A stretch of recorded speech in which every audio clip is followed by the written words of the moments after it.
तुम्हारा अन्नदाता, पग पग पर है संग तुम्हारे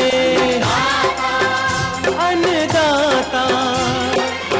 लहू किसानों का बन के पसीना सींचता है धरती का सीना।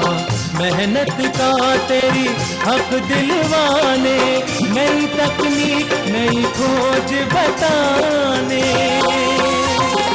पशुधन को गुणवान बनाना, पौध सुरक्षा को सिखलाना, खेती के सब गुर समझाने, भारत का सरताज बनाने। आठों पहर है संग तुम्हारे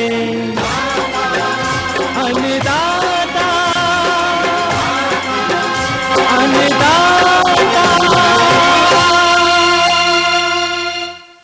नमस्कार, मैं श्वेता भट्टाचार्य आप सभी दर्शकों का अन्नदाता कार्यक्रम में स्वागत करती हूं। हर रोज की तरह कार्यक्रम में हम लेकर आते हैं खेती बाड़ी से जुड़ी हुई बहुत सी लाभकारी जानकारियां।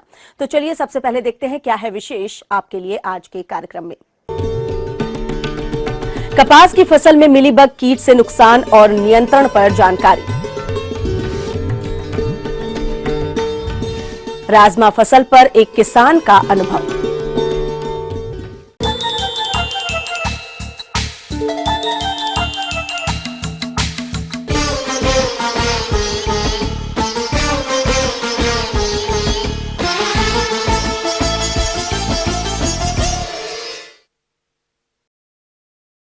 देश की खाद्यान्न की मुख्य नाड़ी धान फसल की बात करें तो ये सबसे अधिक क्षेत्रफल में उगाई जाती है, लेकिन इस फसल को सबसे ज्यादा नुकसान कीट और रोगों से होता है, जिसके फलस्वरूप 25% से 80% तक की हानि होती है, जिसके कारण किसानों की कमर टूट जाती है। अब आप सोच रहे होंगे कि इस मुख्य फसल को रोग और कीटों से कैसे बचाया जाए, तो आइए धान की इस गंभीर समस्या को दूर करने के लिए धान में समन्वित नाशी जीव प्रबंधन के अंतर्गत क्रमवार श्रृंखला का पहला अंश प्रस्तुत कर रहे हैं इस विशेष प्रस्तुति के माध्यम से।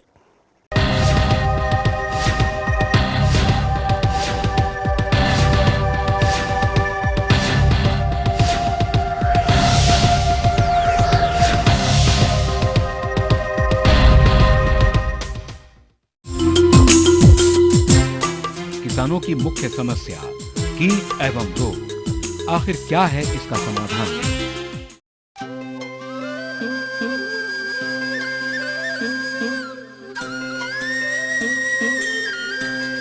धान हमारे देश की मुख्य खाद्यान्न एवं खाद्य सुरक्षा में अहम भूमिका निभाने वाली फसल ही नहीं, बल्कि यहाँ के करोड़ों लोगों की जीवन रेखा एवं जीविका का मुख्य स्रोत है।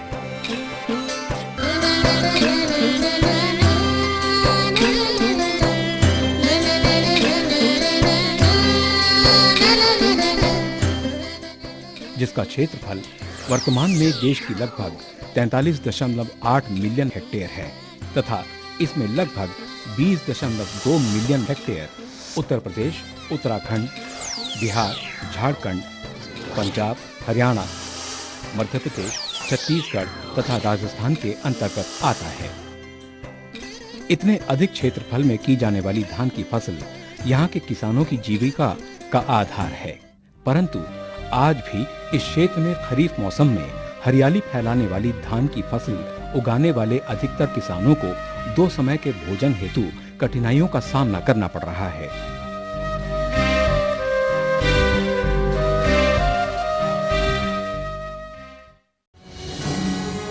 यूं कहें कि ये कृषक ऐसी विषम परिस्थितियों में अपना जीवन यापन कर रहे हैं, जिसका मुख्य कारण फसल उगाने हेतु लागत खर्च पर कोई नियंत्रण न होना, बाजार में उत्पाद के मूल्य में उतार चढ़ाव एवं प्राकृतिक आपदा जैसे बाढ़, सूखा, पाला तथा फसलों पर कीट व्याधियों एवं खरपतवारों का भयंकर प्रकोप है। ऐसे में किसान भाई काफी असमंजस की स्थिति में हैं तथा कठिन परिस्थितियों का सामना कर रहे हैं। धान की खेती में किए जाने वाले अनुसंधानों से खेती की नई तकनीकियां एवं नई किस्मों के आने के बावजूद भी कीट व्याधियों के प्रकोप में कोई कमी नहीं आई, जिसके कारण धान के उत्पादन को भारी क्षति हो रही है। देश की खाद्यान्न सुरक्षा की मुख्य नाड़ी धान की फसल के उत्पादन को गिराने वाले कई कारण हैं, जो कि झकझोर देने वाले हैं। परिणाम स्वरूप धान के कम उत्पादन एवं आय की कमी के कारण किसानों की कमर टूट रही है, जिसमें एक मुख्य कारण धान की फसल में लगने वाले हानिकारक कीट एवं रोग हैं। मुख्यतः कीट व्याधियों के कारण कटाई के पहले 25 से 30% तथा कटाई के बाद 10% उत्पादन की क्षति हो रही है। फलस्वरूप किसान भाइयों के हाथ में इसका वास्तविक उत्पादन नहीं मिल पा रहा है। ये हानिकारक कीट एवं रोग कृषि के लिए ही नहीं बल्कि पूरे विश्व के लिए भी एक अभिशाप है। आखिर यह परिस्थिति कैसे उत्पन्न हुई? फसलों को कीट व्याधियों से बचाने हेतु बिना सोचे समझे किसान आसानी से अंधाधुंध रासायनिक दवाओं का छिड़काव कर देते हैं, जो कि पर्यावरण स्वास्थ्य के लिए घातक परिस्थिति पैदा कर रही है। देश में कपास के बाद धान की फसल में सबसे ज्यादा रासायनिक कीटनाशकों का प्रयोग हो रहा है। भारत में प्रयोग किए जाने वाले कुल रासायनिक कीटनाशकों में 16% इस फसल पर प्रयोग होते हैं। इसलिए ये भयावह स्थिति पैदा हो गई है। हमें अब पता चल रहा है कि इसकी वजह से खाने वाला आहार, पीने योग्य पानी एवं हवा विषाक्त एवं प्रदूषित हो रहे हैं, जिसका उपयोग करने वाले मानव और पशु पक्षियों के स्वास्थ्य पर विपरीत प्रभाव पड़ रहा है। फसलों के हानिकारक कीट कीटनाशकों के प्रति सहनशील होकर और ज्यादा विकट परिस्थिति पैदा कर रहे हैं। फसल को मदद करने वाले मित्र कीट इन रासायनिक दवाओं के प्रयोग से खत्म हो रहे हैं। परिणाम स्वरूप मनुष्य के जीवन पर ही प्रश्न चिन्ह लग रहा है, क्योंकि यदि ज्यादा असरदार एवं आधुनिक रासायनिक कीटनाशकों का प्रयोग किया गया तो फिर कीट इसके प्रति अपनी सहनशीलता बढ़ा ले रहे हैं।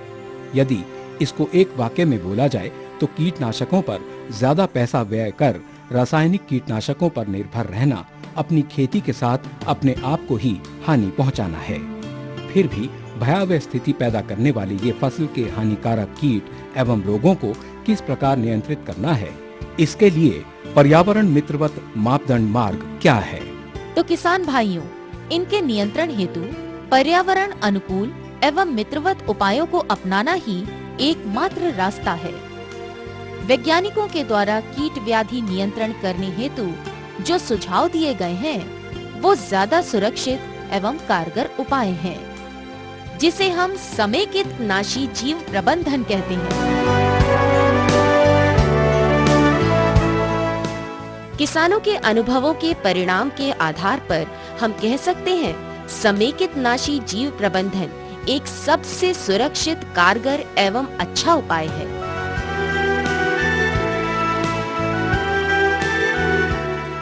तो किसान भाइयों, समेकित नाशी जीव प्रबंधन के अंतर्गत जलवायु परिस्थिति के अनुसार फसल में लगने वाले कीट व्याधि को परीक्षण करके तथा लगने वाले कारणों का पता कर मानव संसाधन विकास के सभी मिले जुले प्रयास, जिससे हानिकारक कीटों की संख्या आर्थिक क्षति स्तर से नीचे बनाए रखने के लिए कम से कम रासायनिक कीटनाशकों का प्रयोग कर गुणवत्ता युक्त निर्धारित मापदंड अनुसार उपज की प्राप्ति कर सकें। इसमें अपनाई जाने वाली विधि को समेकित नाशी जीव प्रबंधन या IPM कहते हैं, क्योंकि कम लागत में कीट व्याधि प्रबंधन हेतु समेकित नाशी जीव प्रबंधन या कहे कि IPM ही एकमात्र तारक मंत्र है।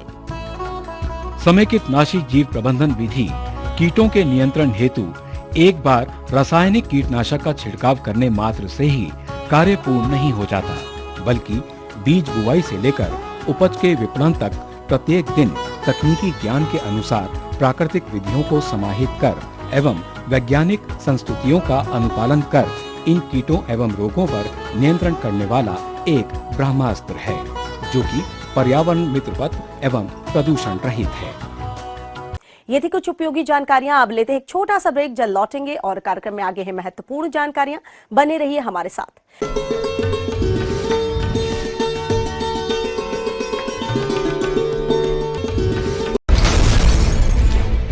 आप कहते थे हम जब सत्ता में आएंगे हम लोन नहीं लेंगे, लोन लेना आपने भी शुरू कर दिया। सवाल जो करते हैं आपके हक की बात। आप जो सलाह देते हैं वो सलाह मानी नहीं जाती है, फाइल उठा के फेंक दी जाती है।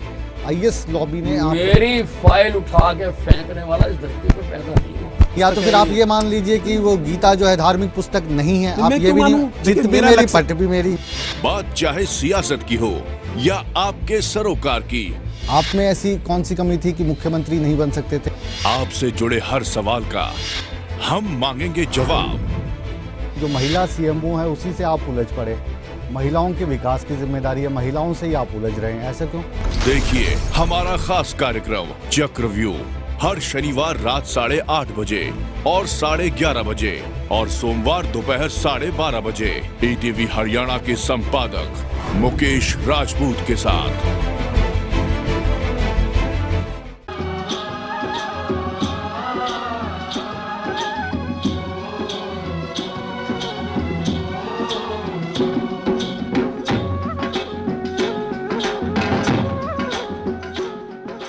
ब्रेक के बाद एक बार फिर से आप सभी दर्शकों का अन्नदाता कार्यक्रम में स्वागत है। बढ़ते हैं अगली प्रस्तुति की ओर।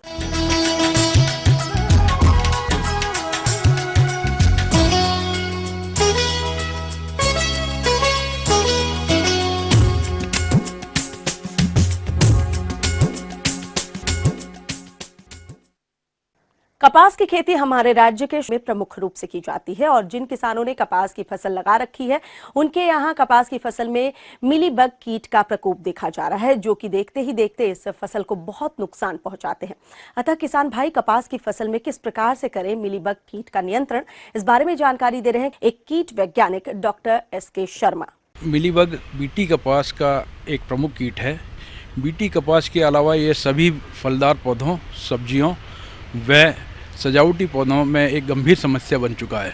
इसके कारण फसल पैदावार में बहुत ज़्यादा कमी देखी गई है। हमारे देश में कपास की फसल पर व अन्य सजावटी पौधों में मिलीबग की 3 प्रजातियां पाई जाती है। उत्तरी व मध्य भारत में पिनाकोकस सोलेनोप्सिस किस्म प्रमुख है। यह इस किस्म के पीठ पर पीछे की तरफ 2 काली धारियां पाई जाती है, जो कि अन्य प्रजातियों में अनुपस्थित रहती है।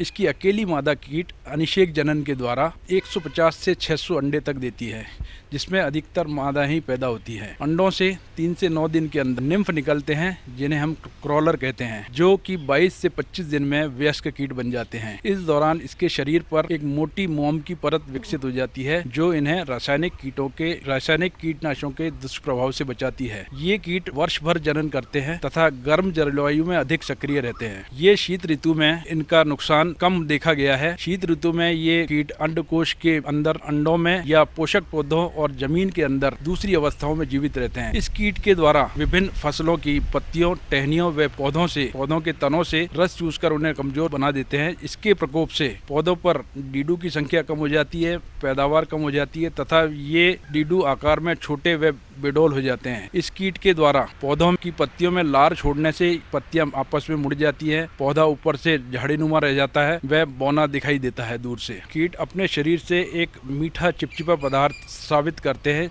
जो कि चींटियों को अपनी ओर आकर्षित करता है तथा बाद में पत्तियों में काली कजली फफूंद के बढ़ने से यह रोग ज़्यादा फैल जाता है, जिससे अंततः पौधों की भोजन प्रक्रिया बाधित हो जाती है व प्रकाश संश्लेषण की क्रिया प्रभावित होती है। इस कीट का प्रसारण ग्रसित पौधों से मिलीबग हवा के द्वारा, वर्षा के द्वारा, पक्षियों द्वारा, पशुओं द्वारा या मनुष्यों द्वारा कपास की फसल व अन्य सजावटी पौधों तक पहुंचता है। इसके क्रॉलर अधिक सक्रिय होते हैं तथा अपने शरीर पर ये मोम की परत की सहायता से यह औजारों के द्वारा, मनुष्यों के द्वारा या चींटियों के द्वारा चिपककर एक स्थान से दूसरे स्थान पर चले जाते हैं। इस प्रकार चींटियां इनके प्रसारण में बहुत ज़्यादा सहायक है। इन दोनों में सहजीवन की प्रक्रिया है। इस कीट के प्रबंध के लिए किसान भाई एकीकृत प्रबंध प्रणाली को अपनाएं, जिसमें है खेत के आसपास 4 प्रमुख खरपतवार गाजर घास, धतूरा, आक व मकोए परपोषी खरपतवारों को नष्ट करें। खेत तैयार करते समय खेत के आसपास चींटियों के बिल अगर दिखाई दें तो किसान भाई उनमें दवा का प्रयोग, क्लोरोपाइरीफोस का प्रयोग करके उन्हें नष्ट करें।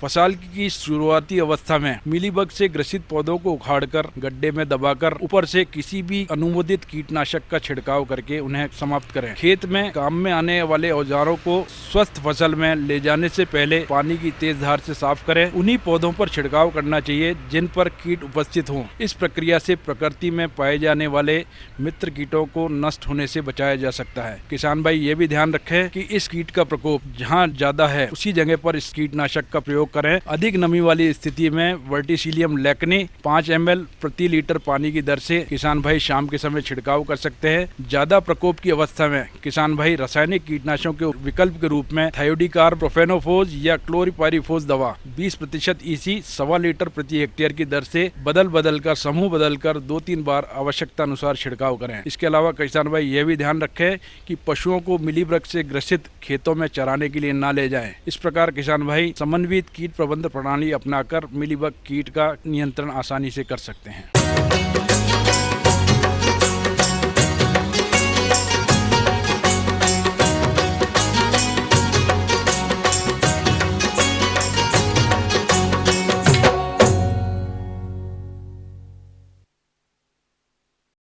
दलहनी फसलों के अंतर्गत हमारे बहुत से किसान फ्रेंच बीन की खेती करते हैं। हिमाचल प्रदेश के जिला सोलन में रहने वाले एक किसान संदीप कुमार ने आजकल अपने खेतों में फ्रेंच बीन की फसल लगा रखी है और अधिक उत्पादन के लिए उन्होंने अपनी फसल में कौन-कौन से महत्वपूर्ण कार्यों को किया है, आइए जानते हैं उन्हीं की जुबानी। किसान भाइयों, हम आप लोगों को बताएंगे कि फाल्गुनी की खेती किस तरह से तैयार की जाती है और फाल्गुनी में अधिक से अधिक मुनाफा किस तरह से कमाया जा सकता है। खेती करते समय हमें सबसे पहले ये ध्यान रखना चाहिए कि जिस टाइम हम खेत तैयार करते हैं उस टाइम पोटाशियम को खेत में डाल दें, जिससे कि इसको अधिक से अधिक पैदावार होगी, जो कि हमारा एक पौधा अच्छे से अच्छा चल सके।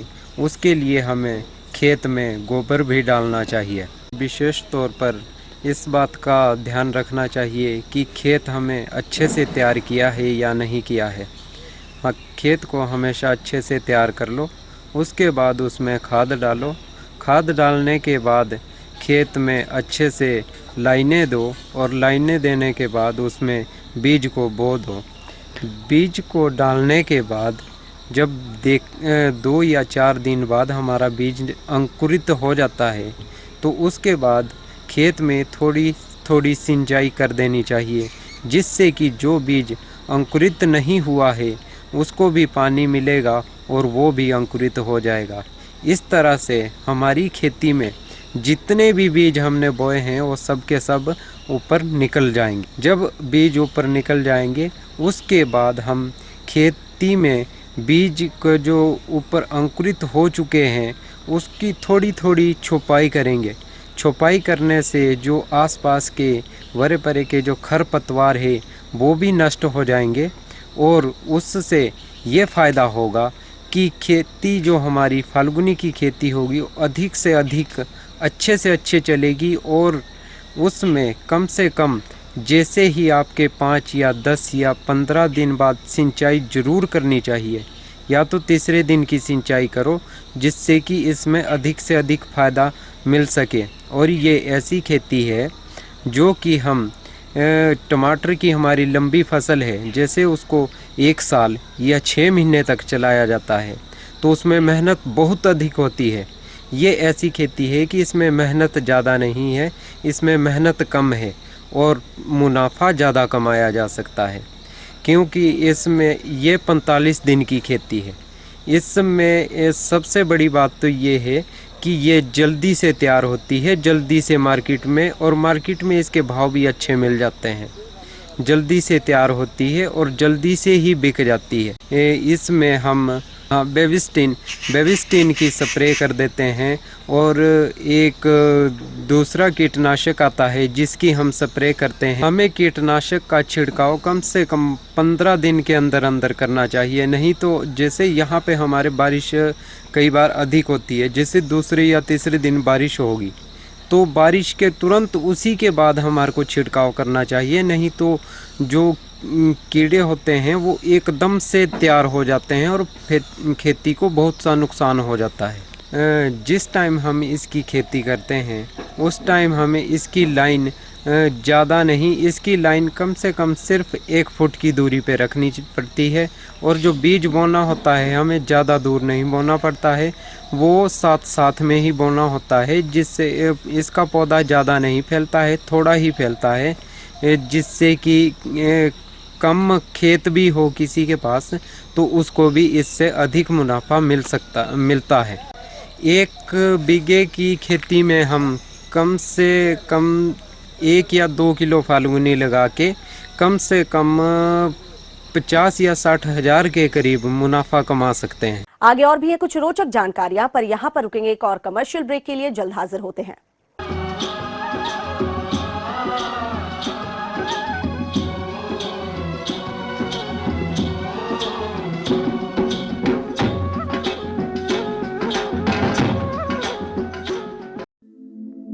दुनिया के नक्शे पर यह है इंडिया मेरी जान।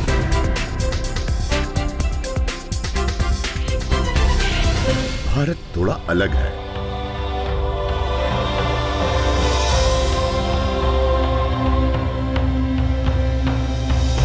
देखा आपने, इतना सा भी छूट जाए तो सच अधूरा रह जाता है। बदलते भारत का पूरा सच। राष्ट्रीय समाचार हर रोज सुबह 8 और दोपहर 2 बजे।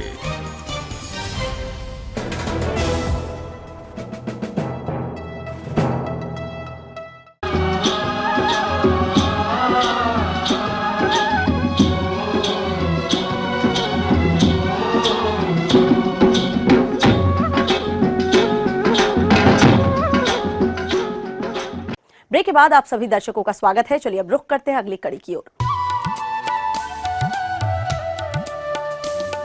अन्नदाता हेल्पलाइन निशुल्क फोन संपर्क सेवा के माध्यम से आपके द्वारा पूछे गए प्रश्नों में से 1 या 2 महत्वपूर्ण प्रश्नों को हम अपने कार्यक्रम में शामिल करते हैं। इसी के तहत आज का चयनित प्रश्न और उसका जवाब इस प्रकार है। हाँ, जरवेरा के बारे में मैं किसान भाइयों को बताना चाहूँगा कि जरवेरा एक ऐसा फूल है जिसकी बाजार में भी काफ़ी मांग रहती है और कटे फूल के रूप में प्रयोग होता है। मुख्य रूप से इसकी 3 तरह की किस्में पाई जाती हैं, सिंगल, सेमी डबल और डबल। जो सिंगल और सेमी डबल किस्में हैं उनको तो ज़्यादातर घर की शोभा बढ़ाने के लिए क्यारियों में प्रयोग करते हैं, और जो हमारी डबल वाली किस्में हैं उनको हम कटे फूल के रूप में प्रयोग करते हैं। तो किसान भाइयों को बताना चाहूँगा, जो डबल वाली किस्में हैं उसमें आजकल बाज़ार में जिन किस्मों को ज़्यादा पसंद किया जा रहा है, कोई भी रंग हो, गहरा होना चाहिए और उसका फूल का जो केंद्र बिंदु है वो काले रंग का होना चाहिए। उसकी बाज़ार में बहुत अच्छी मांग है। और जो किसान भाई जरवेरा लगा रखे हैं इस समय, क्योंकि रोपाई का समय तो अभी नहीं है, फरवरी मार्च में या अक्टूबर नवंबर में किसान भाई इसकी रोपाई कर सकते हैं। इसके लिए हम लोग सलाह यही देते हैं किसान भाइयों को कि एक बार रोपाई करने के बाद में अधिक से अधिक 3 साल तक अच्छी गुणवत्ता के फूल मिलते हैं। उसके बाद किसान भाई अगर अच्छा प्रबंधन करते हैं तो 1 या 2 साल तक और अच्छे फूल प्राप्त कर सकते हैं। परंतु 3 साल के बाद आपको जो जरवेरा आपने लगा रखा है उस जगह को बदलना ही पड़ेगा और पौधे भी बदलने पड़ेंगे, क्योंकि ये ऐसी किस्में हैं कि इसमें बीमारियां बहुत ज़्यादा आती हैं, ख़ासतौर से फफूंदी वाली बीमारियां और वायरस काफ़ी मात्रा में आते हैं। तो किसान भाई ऐसी किस्मों का चयन करें जो रोगरोधी हों और कीट कम से कम लगते हों। परंतु जिन किसान भाइयों ने लगा रखा है जरवेरा, उनको मैं बताना चाहूँगा कि बरसात का मौसम चल रहा है, अभी बारिश हो रही है, तो जिन किसान भाइयों ने पॉली हाउस के अंदर लगा रखा है उनको तो ज़्यादा परेशानी नहीं है, परंतु जिन किसान भाइयों ने खुले क्षेत्र में लगा रखा है वहाँ पर इस समय बीमारियाँ काफ़ी आ रही हैं।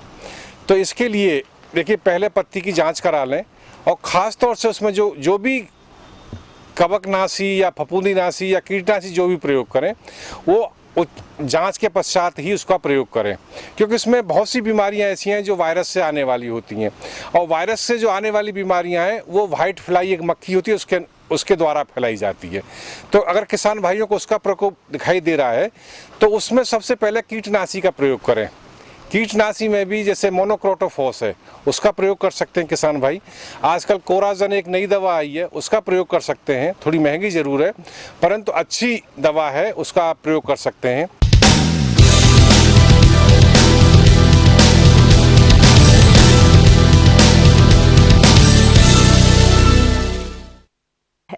राज्य के विभिन्न मंडियों में कृषि उत्पादों के चढ़ते उतरते बाजार भाव की संक्षिप्त जानकारी इस प्रकार है।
अब आइए देखते हैं कल दिखाए जाने वाले कार्यक्रम की मुख्य झलकियां। धान की फसल में नाशीजीव प्रबंधन पर जानकारी भाग 2। हम ये उम्मीद करते हैं कि आज का कार्यक्रम आप सभी दर्शकों के लिए उपयोगी रहा होगा। किसान भाइयों, अन्नदाता आपकी सेवा के लिए संकल्परत है। कृषि संबंधित समस्या और सुझाव के लिए आप हमें इस पते पर संपर्क कर सकते हैं। प्रोड्यूसर अन्नदाता ETV Haryana Himachal Pradesh, Ramoji film city Hyderabad 501512। साथ ही आप हमें ईमेल भी कर सकते हैं और हमारा ईमेल एड्रेस है annadatar.hp@etv.co.in। और इसके अतिरिक्त आप हमें निःशुल्क हेल्पलाइन नंबर 180010084599 पर सोमवार से शनिवार सुबह 10 बजे से शाम 4 बजे के बीच में संपर्क भी कर सकते हैं। फिलहाल अन्नदाता की पूरी टीम को दीजिए इजाजत। कल फिर इसी वक्त आपसे मुलाकात होगी कृषि संबंधित कुछ और रोचक जानकारियों के साथ। नमस्कार।